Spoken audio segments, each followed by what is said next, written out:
Saya ketemu di masjid. Dia tinggal di luar kompleks perumahan saya di daerah Depok Kelapa II.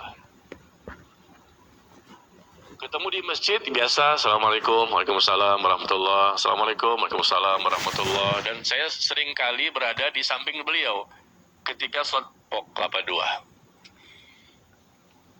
Ketemu di masjid biasa, assalamualaikum, waalaikumsalam, warahmatullah, assalamualaikum, waalaikumsalam, warahmatullah. Dan saya sering kali berada di samping beliau ketika sholat berjamaah di masjid. Cuman biasanya kita nggak panjang-panjang ketika berbicara. Kali itu saya berbicara agak panjang sampai bubar semua jamaah di masjid. Isya berjamaah di masjid 2 minggu yang lalu.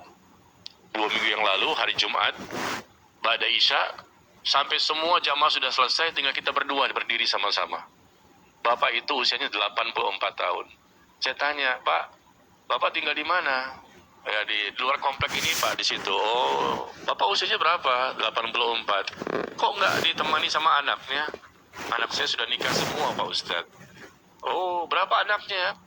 Ada 6. Oh, Masya Allah. Anak saya 6, cucu saya 15, cicit saya 5. Ya, anak 6, cucu 15, cicitnya 5. Masa di antara mereka semua nggak ada yang mengantar bapak ke masjid? Kan khawatir juga kan, 84 tahun. Meskipun kelihatan dia sehat, ya mata, telinga, jalan semuanya baik. Cuman ketika sholat dia duduk, nggak kuat berdiri lama. Tapi paling tidak ditemani lah. Karena subuh dia sendirian, isya sendirian, maghrib sendirian. Pakai motor lagi. Motornya motor pinjaman lagi. Supaya bisa sholat ke masjid. Karena kalau jalan kaki udah nggak kuat. Pinjam motor. Lalu bapak tinggal di rumah sama siapa? Saya tinggal bersama sendiri. Dulu bersama istri. Tapi 7 tahun yang lalu istri saya meninggal. 7 tahun yang lalu istri saya meninggal, maka saya sekarang tinggal sendirian. Loh, Bapak sendiri di rumah sendirian, 84 tahun. Iya Pak Ustadz, anak gak ada yang menemani? Enggak ada, mereka sudah berkeluarga semua. Cucu gak ada menemani? Enggak ada juga. Kalau Bapak kenapa-kenapa gimana ini? Alhamdulillah Pak Ustadz, saya sehat. Ya, cuma saya pancing-pancing kan. Bapak dibantu gak sama anak untuk masalah kehidupan sehari-hari? Kadang dibantu, kadang tidak. Kadang makan singkong, kadang nggak makan juga. Ah, kaget saya.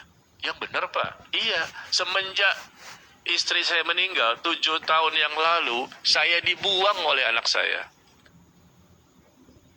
6 anak ini membuang bapak ini. 7 tahun yang lalu ketika istri masih hidup, anak masih lumayan sering ke rumah. Tapi begitu istri saya meninggal, saya tinggal sendirian di rumah. Maka saya dibuang oleh anak saya. Mereka jarang datang kepada saya. Dan saya pun jarang dibantu oleh mereka untuk makan sehari-hari di rumah. Ya Allah, kaget kan kita ya. Ada seorang bapak di sisa-sisa hidup terakhir, 84, pintu surga nih. Disia-siakan oleh 6 anaknya. Kita nggak terima seperti itu kan. Karena juga kita ini punya orang tua. Apalagi orang tua kita sudah meninggal dunia. Kita rindu untuk bertemu dengan mereka dan cinta dengan mereka. Kalau ada orang tua kita hidup lagi, yang sudah meninggal ini hidup lagi, tentunya kita peluk, kita cium, kita gendong mereka. Ini yang masih hidup kok disia-siakan. Subhanallah. 84 tahun. Ini kisah nyata ya. Anaknya tidak peduli. Kalau di sini kan ceritanya pertanyaan anak ini peduli, cuman kadang-kadang suka nggak sabaran. Ya perkuat kesabaran. Mumpung masih hidup ibu ini 88 tahun. Biasa begitu. Semuanya pernah mengalami, bukan Anda saja. Saya pun pernah mengalami ketika orang tua masih hidup dulu. Oh, mereka kadang-kadang membuat kita dongkol, jengkel dan lain. Biasa itu. Itu namanya ujian, karena kita diuji oleh istri, diuji oleh suami, diuji oleh anak, diuji oleh orang tua. Hidup ini penuh dengan ujian. Sabar, perkuat kesabaran. Tapi kalau kita bandingkan dengan kisah bapak tadi, coba. 6 anaknya tidak peduli. Bukan hanya masalah datang tidak datang, untuk makan saja susah. Kemana anak ini? Pak, bapak mungkin tidak memberikan perhatian kepada anak. Maaf Pak ya, kok bisa anak berbuat seperti itu kepada bapak? Kata dia, Pak Ustadz, dari kecil saya sekolahkan mereka. Sampai besar, sampai berkeluarga. Sampai rumah mereka, 6-6-nya itu saya membelikan. Rumahnya mereka saya membelikan rumah itu. Rumah saya besar, di komplek perumahan sama seperti bapak. satu komplek kita dulunya. Oh iya, rumah saya besar, saya jual, saya pindah ke rumah yang kecil. Nah, duit itu saya bagi kepada anak-anak saya yang berjumlah 6 orang. Saya berikan mereka semua rumah. Saya berbuat baik kepada mereka dari kecil. Sampai mereka nikah pun saya berikan rumah mereka. Tapi nggak tahu kenapa ya, kok mereka nggak suka sama saya. Saya punya salah, pasti Pak Ustadz, karena manusia biasa. Tapi ya sudahlah, saya maafkan kesalahan mereka. Allahu Akbar, orang tua tuh lihat.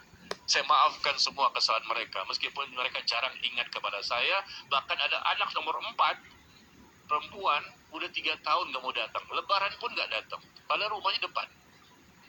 Depan, gak jauh dari masjid. Itu rumahnya di situ. Gak datang ke rumah saya udah 3 tahun. Lebaran pun gak datang. 4 anak perempuan, 2 anak laki-laki. Saya tanya, kenapa Pak?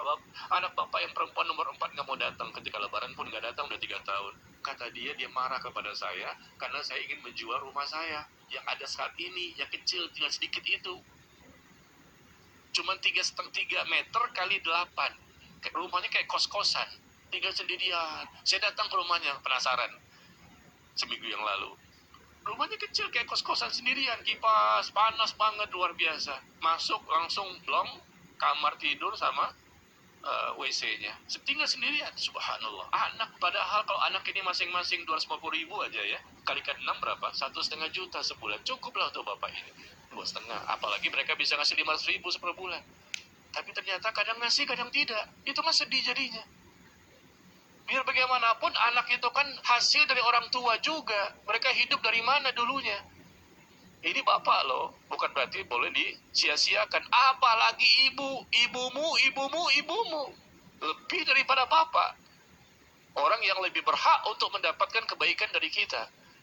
Kita yang nggak punya orang tua saat ini, mereka sudah meninggal dunia kan.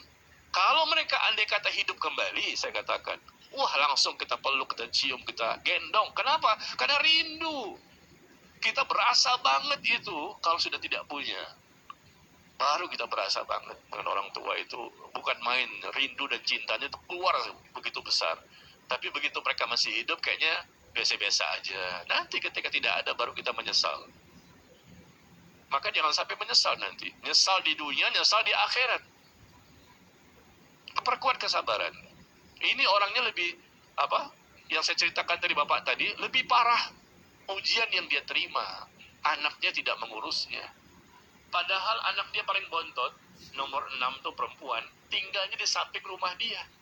Samping pas, mau makan pagi kayak nggak ditanya, makan siang gimana, ada makanan nggak ditanya juga.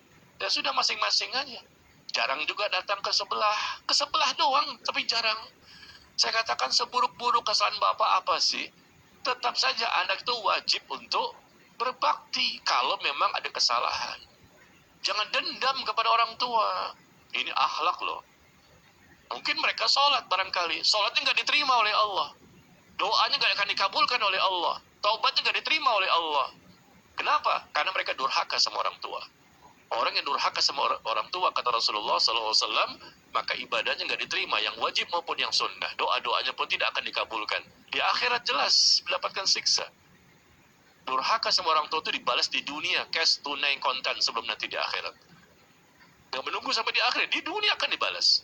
Apa salahnya 6 orang ini datang sesuai kemampuan, berikan perhatian, berikan pelayanan, sabar.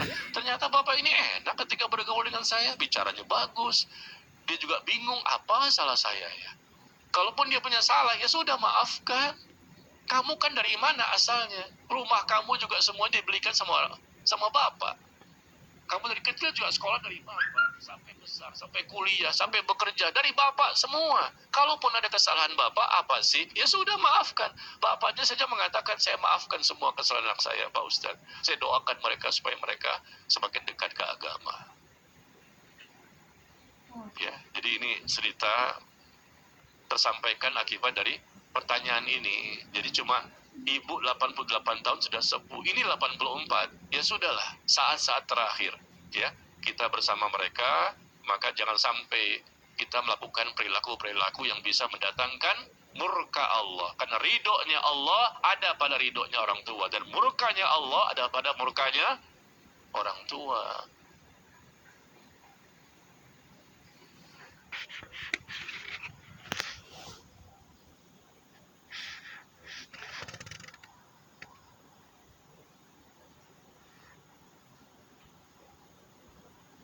Ada orang tua usianya 84 tahun. Bapak-bapak ya, usianya 84 tahun. Saya ketemu di masjid. Dia tinggal di luar komplek perumahan saya, di daerah Depok, Kelapa II. Ketemu di masjid, biasa, Assalamualaikum, Waalaikumsalam, warahmatullah, Assalamualaikum, Waalaikumsalam, warahmatullah. Dan saya sering kali berada di samping beliau ketika sholat berjamaah di masjid. Cuman biasanya kita nggak panjang-panjang ketika berbicara. Kali itu saya berbicara agak panjang, sampai bubar semua jamaah di masjid. Isya berjamaah di masjid 2 minggu yang lalu. 2 minggu yang lalu, hari Jumat, pada Isya, sampai semua jamaah sudah selesai, tinggal kita berdua berdiri sama-sama. Bapak itu usianya 84 tahun. Saya tanya, Pak, Bapak tinggal di mana? Ya, di luar komplek ini, Pak, di situ. Oh, Bapak usianya berapa? 84. Kok nggak ditemani sama anaknya? Anak saya sudah nikah semua, Pak Ustadz. Oh, berapa anaknya? Ada 6. Oh, Masya Allah. Anak saya 6, cucu saya 15, cicit saya 5. Ya, anak 6, cucu 15, cicitnya 5. Masa di antara mereka semua nggak ada yang mengantar bapak ke masjid? Kan khawatir juga kan, 84 tahun. Meskipun kelihatan dia sehat, ya mata, telinga, jalan semuanya baik. Cuman ketika sholat dia duduk, nggak kuat berdiri lama. Tapi paling tidak ditemani lah. Karena subuh dia sendirian, isya sendirian, maghrib sendirian, pakai motor lagi. Motornya motor pinjaman lagi, supaya bisa sholat ke masjid. Karena kalau jalan kaki udah nggak kuat, pinjam motor. Lalu bapak tinggal di rumah sama siapa? Saya tinggal bersama sendiri. Dulu bersama istri. Tapi 7 tahun yang lalu istri saya meninggal. 7 tahun yang lalu istri saya meninggal, maka saya sekarang tinggal sendirian.